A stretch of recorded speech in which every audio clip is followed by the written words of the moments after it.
Hordoftoota chaanaala EFO'tu baga nagaan gara chaanaala kanaatti dhuftanii.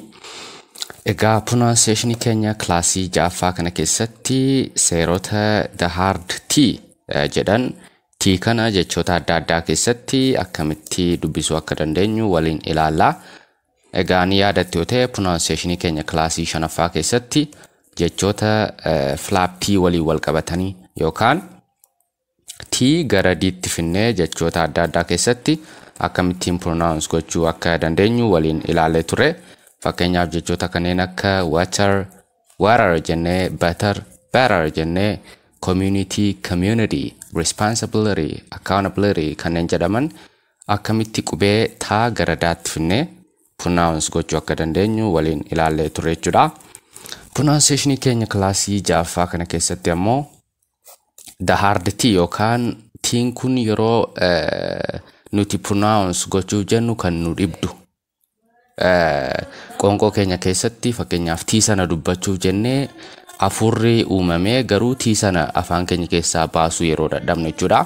Akka nama laangiinsaa yookaan mormisaa qabamee wayitti T sana yeroo dubbachuu dadhabnu. Fakkeenyaaf written kan jedhu kana faranjoonni written jedhanii dubbisanii written jedhanii dubbisu. T kana dubbisuudhaaf hardii nuti ta'a yookaan baay'ee nuti cima. It's a dissertation written by a mutant. It's written all over your underwear. You've written letters to him from his parents for a long time, right? It was written by Thornton Wilder. Mena waliin jedhaa written. T jechuu barbaanne garuu akka nama mormisaa qabamee wayitti yookaan akka nama sagalee baasuu dadhabetti dafnee bira dabarraa. Written. Forgotten. Eaten jennee akkamitti akka pronounce gochuu dandeenyu. The hard T kan jedhu kan ammoo waliin ilaalla jechuudha. Meena waliin ta'a.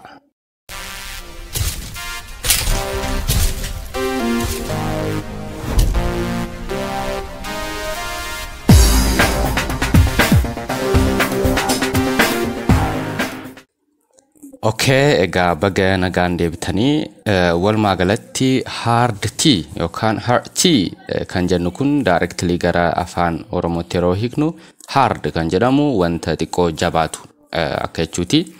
T'in kun as keessatti the hard T keessatti dubbisuudhaaf jechoota keessatti kanneen keessatti dubbisuudhaaf xiqqoo kan nutti jabaatu akka jechuuti. The hard T jalatti egaa seerota gaggabaaboo ta'an sadantu jiru. Isaan tokko lama sadeenne waliin ilaallaa. Mee seera isa jalqabaatti haa dabarru. The first rule. Seera isa jalqabaa. Innis maal jedhaa? Seera inni jalqabaa the first. Hard T kan fayyadamnu jechuudha. When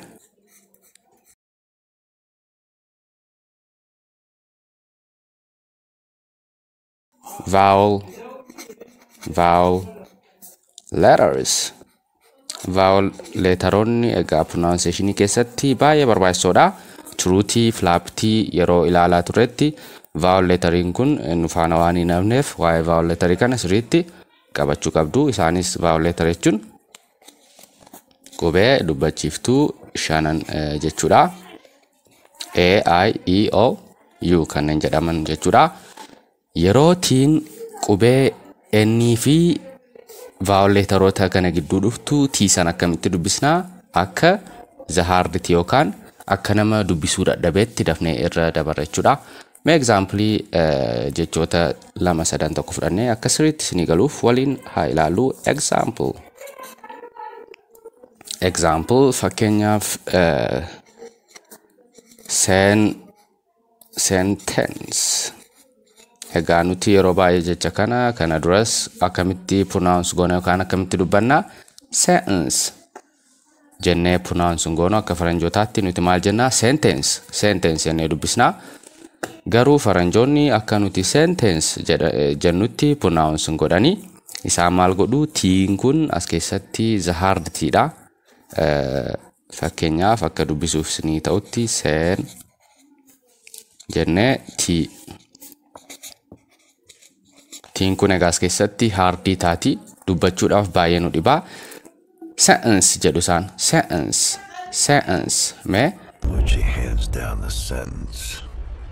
Put your hands down the sentence. Taa jechuu barbaanne garuu yeroo afurri keenya qabamu akka jechuuti. Akkuma nama morma qabamee wayitti bira dabarra dafne. Sentence. Mee na waliin jedhaa? Practice godhaa na waliin jedhaa.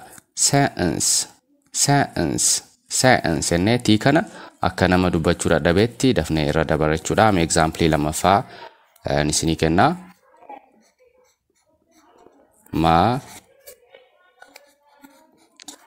Ten kan jedhudha. Egaa as keessatti seerri jalqabaa kun maal nuun jedhaa? Yerootiin saawundii n yookaan n fi vowel letteroota dubbachiiftuu kanneen gidduu dhuftama. Fakkeenyaaf kana keessatti sentence kan jedhu kana keessatti tiin maaliif maal gidduu dhufte? N fi saawundii n jedhuu fi vowel letteroota kanneen keessaa i gidduu dhufte jechuudha. Saniif taa kana gara kamitti hard goonee dubbifna. Sentence jennee dafnee dubbisnee irra dabarachuudha. Mee example lamaffaa kana immoo mountain yookaan gaara tabba akka jechuuti. Faranjoonni maal jedhu akka keenya mountain jedhanii never. Isaan maal jedhu?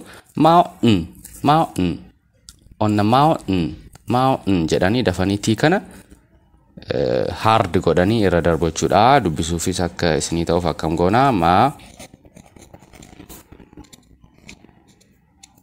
Jennee ergi dubbisnee booda tii kana akka nama dubbisuu dadhabeetti dafnee irra dabara. The hard tii kan jedhu isa kanadha jechuudha. Goddamn plane has crashed into the mountain! Goddamn plane has crashed into the mountain! Mountain taa jechuu barbaanne garuu hard waan ta'eef dafnee irra dabara. Mountain on the mountain meer na waliin jedhaa. Mountain jennee dafnee irra dabara jechuudha. Mee example sadaffaa sirriitti akka isinii galuuf isiniin daballaa. A very simple example for go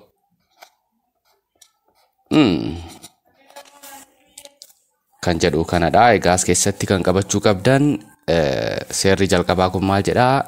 Tiin yeroo saawundii n jedhamuu fi vowel letteroota kana gidduu dhuftudha. Ammas keessatti tiin lamaan kun maaliif maal gidduu dhufte? O fi n dha. N saawundii n jedhudha.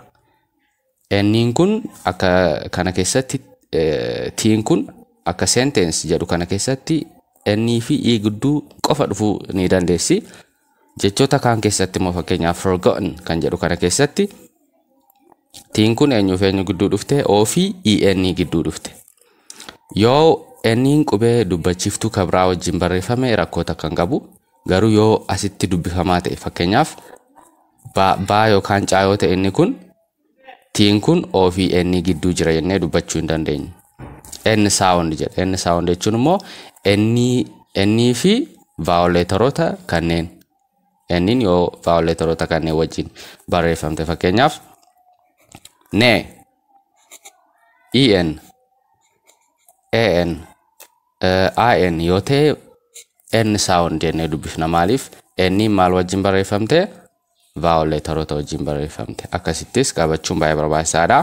Yeroo hunda tiin n fi i gidduu yookaan n fi vowel letterii gidduu ta'uu dhiisuus ni dandeessi. O fi en dubbachiiftuu fi n yoo ta'e illee rakkoota kan qabachuudha. Seera the hard t jedhu kana fayyadamnee dubbisna jechuudha. Jechoota akkasii forgotten kan jedhu kanas akkamitti dubbisnaa? tiin lamaan kun hard taati.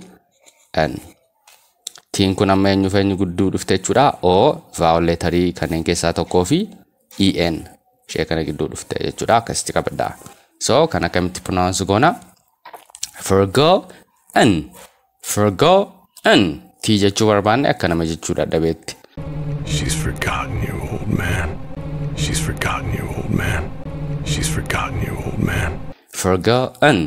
Forgotten jenne pronounce gochuu dandeenya jechuudha. Jechoota baay'ee jiru egaa hordoftoota keenya seera isa jalqabaa kana kan fayyadaman fakkeenyaaf beaten, eaten, written, fitness, witness kanneen adda addaati jiru.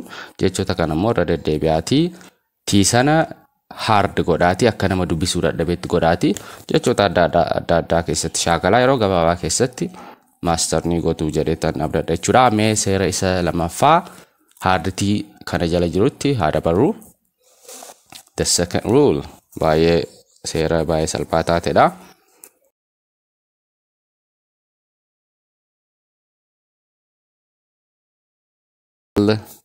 Sound seera isa jalqabaa keessatti maal jenne enniin yeroo vowel letterii tiin yeroo ennii fi vowel letterii gidduu dhuftu tiin yeroo ennii fi vowel letterii gidduu dhuftenne amma seera isa lamaffaa hard tii jala jirutti immoo when t is in between r sound r fi ennii yookaan m yookaan l gidduu dhuftu tii sana akkamitti dubbisna hard goone akka nama dubbisuu dadhabeetti dafne irra dabarachuudha. Mee example fudhanne sirriitti akka isinii galuuf waliin haa ilaallu. Example fakkeenyaaf jecha baay'ee salphaa yeroo baay'ee itti fayyadamnu important kan jedhudha. Egaa faranjoonni akka keenyaatti important jedhanii jecha kana hin dubbisanii akkam godhu tii ishee kana tii bakka kanattu kana hardii waan itti taatuuf dafanii irra darbu important jedhanii dubbisanii dafanii irra darbu jechuudha. So kana yeroo barreessinu ergenne booda tiin kun maal taati hardii taati taan t akkasitti dubbifama jechuudha. What do you think is interesting? What do you think is funny? What do you think is important? What do you think is interesting? What do you think is funny? What do you think is important? Tiin kun hard. T jechuu barbaanne dafne irra dabara jechuudha. Hard akka nama qoonqoonsaa akka nama hin dubbanneetti qabameetti jechuudha. Important meena waliin jedha.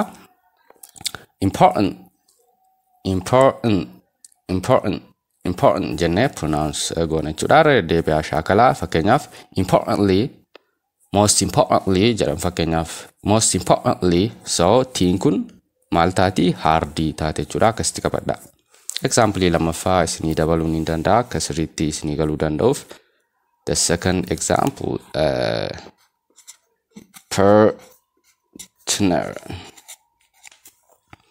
partner jedha. Nuti kan akkamitti dubbisna partner jennee dubbisna.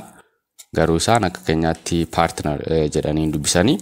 Egaa seerri inni lamaffaa kun the flap t kan jedhu kana jalatti maal nuun jedha tiin yeroo r fi kanneen gidduu dhuftu n m yookaan l gidduu dhuftu tii sana akkamitti dubbisna hard goone dubbisna.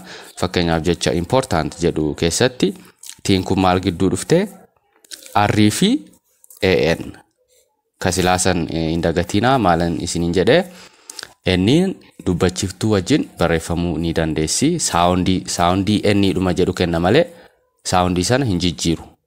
So enniin kun yoo I o u vowel letteroota wajjin barreeffamte soundiin sun maal ta'a n sound jedhamee dubbatame jechuudha. So as keessattis enniin kun maal wajjin barreeffamteetti wajjin barreeffamteetti. Kanaaf tiin kun maal gidduu jirti jedhamee yaadama r fi n gidduu. Soundii r jedhamuu fi n gidduu jirti jedhamee waa yaadamuuf tiin kun hard tii kan jedhamutti dubbifama jechuudha. Important akkasitti qabadha. Isa kana keessatti ammoo fakkeenyaaf tiin kun maal taati hard tii taati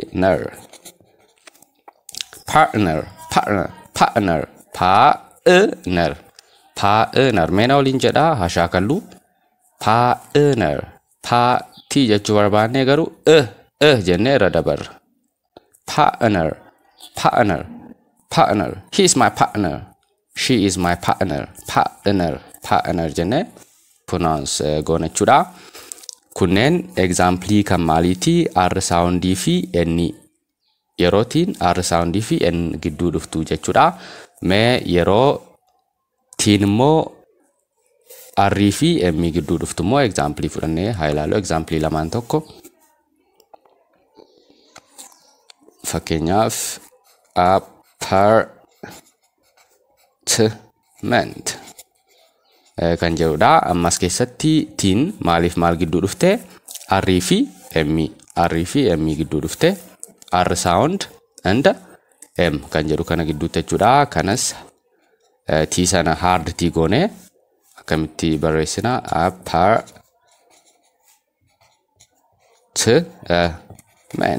jennee ergi barreessine booda kana akkamitti pronounce goone jenne apartment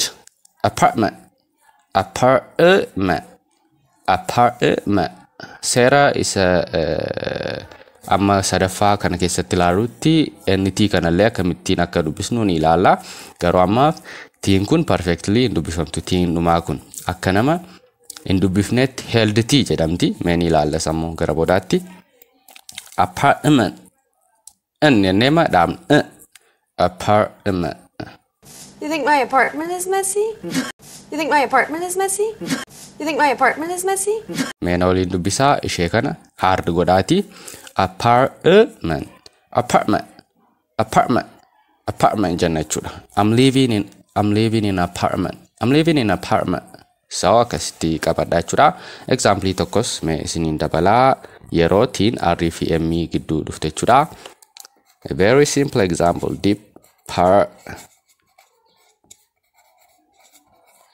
Department kan jennu sana jechuudha. Nuti amma jecha kana department jenne electrical department jenne akkasitti dubbanna. Garuu isaan department jedhanii t kana hard godhanii dubbisa jechuudha. Mee department. So yeroo kana hard goonu department t kana sirriitti dubbisina. Seera sadaffaa keessatti waan ilaalluuf jechuudha. Inni irra dhaabattanii xiqquma jettanii dhaabdu.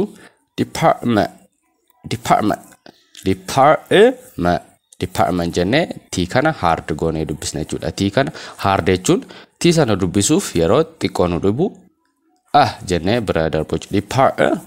Department meena waliin jedhaa. Important partner apartment department perfect. Mee example lamaan tokko immoo yeroo tiin r fi l gidduu dhuftu isinii kenneen waliin haa ilaallu. Innis maalidha? Fakkeenyaaf comfortless kan jedhudha. Comfort jechuun waan namatti toluu fi jechuun waan nama satisfy nama godhu. It is comfortable yeroo jennu wanti tokko baay'ee kan namatti tolu akka jechuuti. Comfortless yeroo jennu immoo comfortii waan dhabe akka jechuuti. So amma fakkeenyaaf tiin kun maaliif maal gidduu dhufte? R fi L gidduu dhufte. When T is in between R sound and N yookaan M yookaan L gidduu dhufte T sana hard goonee dubbifna jechuudha. So comfort ergeenne booda T sana hard goonee less. So comfortless jenna. Yeroo daddafnee dubbisnu immoo comfortless kan namatti hin tolle yookaan kan nama hin gammachiifne akka jechuuti. Comfortless jechuun comfortless meena waliin jedhaa. Comfortless jennee dubbisnaa. Example dhumaa moosini kenneen short list. Fakkeenyaaf nuti egaa jecha kana short list jennee dubbisnaa. Garuu faranjoonni akkasitiin dubbisanii akkam jedhu short list jedhanii dubbisu. Tiin kun maaliif maal gidduutti argamti? R fi L gidduutti argamti. So tiin kun hard taatee dubbifamte jechuudha. Short T kana hard godhaa dubbisaa. Short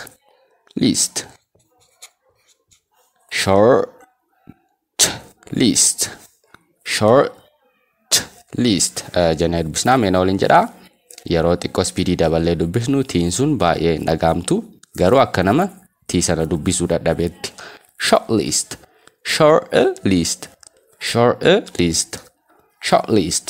list ettanii dubbiste jechuudha. Egaa hordoftoota keenya jechoota kanarra deddeebi'aa shaakalaa yeroo gabaabaa keessatti ni qabattu dheetii yaada. Seerotuma kana alla maal sadii jala deemtanii shaakalaan I'm pretty much sure yeroo gabaabaa keessatti master ni gootu. Soomee seera isa sadaffaa the hard T kana jala jiru ilaallee kilaasii keenya pronunciation jaaffaa kana haa goolamnu.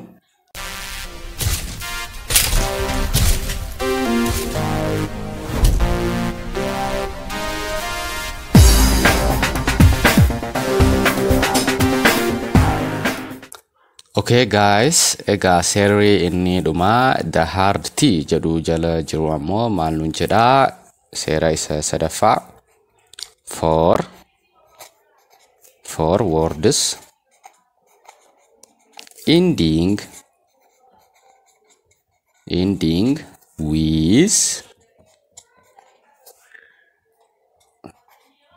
nt kan jedhudha seerri inni dhuma kilaasii kana keessatti ilaaluu jechuudha. The hard T'n seerota sadi qaba. Kana dura lama laalleerra kun immoo ishee dhumaa sadaffaati. Jechoota dhumni isaanii nt dhaan dhumuuf hard T yookaan the held T kan jedhamu fayyadamna. Kana sirriitti naa qabachuu qabdu. Hard T yookaan held jechuun waan tokko jechuu barbaanne yeroo afaan keenya keessatti nu jalaa qabamu jechuudha. Afurri guutuun jecha alfaabeetii sana yookaan qubee sana dubbachuuf afurri guutuu qoonqoo keenya keessaa ni baha garuu afaan keenya irratti ni qabama held ta'a. Akka qabamu wayite jechuudha. Held T sana dubbanna. Yeroo jechoonni Ingiliffaa NT dhaan dhuman. Dhumni isaanii NT ta'u jechuudha. Mee example fudhannee jecha keessatti waliin ilaallu karaa salphaa akkasii galuuf jechuudha. Example. Fakkeenyaaf a very simple example student. Jecha student jedhu kana gaa nuti yeroo hunda student enne dubbisnaa faranjoonni garuu akkasitti hin dubbisanii maal godhu T ishee dhumaa kana held godhu. Akka nama T sana hin dubbanneetti afurri laphee keenya keessatti ergi produced ta'e booda gara oliitti ni ba'a garuu afaan keenyarraa alatti hin ba'u. Fakkeenyaaf student hin jennu hin baasnu afura dhufe sana student jennee achuma irratti qabna. Akka nama T dubbachuu dadhabeetti jechuudha. Hard T wajjin xiqqoo wal fakkaataa garuu held T jedhu faranjoonni yeroo baay'ee. So seerri inni sadaffaa hard T jala jiru maal nuun jedha jecha Ingiliffaa ta'e NT dhaan kanneen dhuman akkamitti dubbisna student ergi barreessinee booda T kana akka nama dubbisuu dadhabeetti held goone yookaan qabnee dhiifna. Student. You're a good student. You're a good student. Asuma irratti dhaabna jechuudha. Student. Niga. Meen waliin jedha. Student. Afurri sun ni jira garuu afurri sun taa jechuuf uumamee jira. Qoonqoo keenya keessatti garuu hin baasnu afura sana. Mee student jennee achuma irratti dhaabna jechuudha. Tiin kun held taati. Isa held T jedhamte jechuudha. Mee example kabiraa immoo fudhannee waliin ilaallu. President. Kunis maalidha? NT dhaan dhuma. Jechoota NT dhaan dhuman kana T isaa maal goonee dubbisnaa? Held goonee dubbisna jechuudha. Hin baafnu afaan keenya keessaa.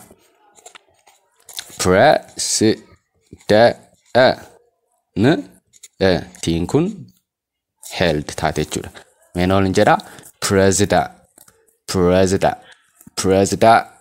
hin jennu the president of the United States president jennee achuma irratti dhaabna jechuudha. Jechoota NT dhaan dhuman naa qabadhaa. President student president jennee pronounce goone jechuudha. Mee example sadaffaa silent jechuma silent jedhu kana nuti silent jenna. Isaan garuu maal jedhu NT dhaanuma silent jedhani T kana held godhu. Silent N irratti dhaabu. Silent jedhani. He's a silent guardian. He's a silent guardian. Silent. Silent please. Silent please. Silent please. Mee callisaa akka jechuuti. Silent. Silent. Sirriitti T kana afaan keenya keessaa baasnee dubbisnu jechuudha. Held taati. Kana sirriitti naa qabadhaa. Example afraffaa isinii dabaluu ni danda'a. Fakkeenyaaf jecha isheedhuma agreement kan jedhu kan walii galtee akka jechuuti. Agreement kan jedhamu kana maaliin dhumaa NT dhaan dhumaa agreement T kana held goona jechuudha. Agreement jennee T sana hin dubbisnu jechuudha. Agreement hin jennu hold goona. If I get on this plane and you don't honor our agreement, if I get on this plane and you don't honor our agreement, agreement jennee pronounce goona jechuudha. The last example of this class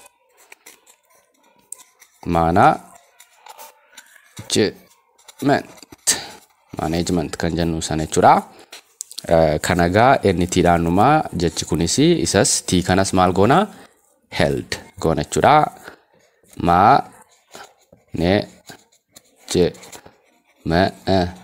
T sana held goona jechuudha. Management T hin jennu held goona. Management jennee pronounce goona jechuudha. Meena waliin tartakka jedha. Student practice na wajjin godha. Student president the president of the United States. Silent agreement management very good. Egaa hordoftoota chaanala EF4 pronunciation keenya klaasii jaaffaa kana keessatti seerota garaagaraa jahaartii jedhan sadii adda baafannee ilaalee jira.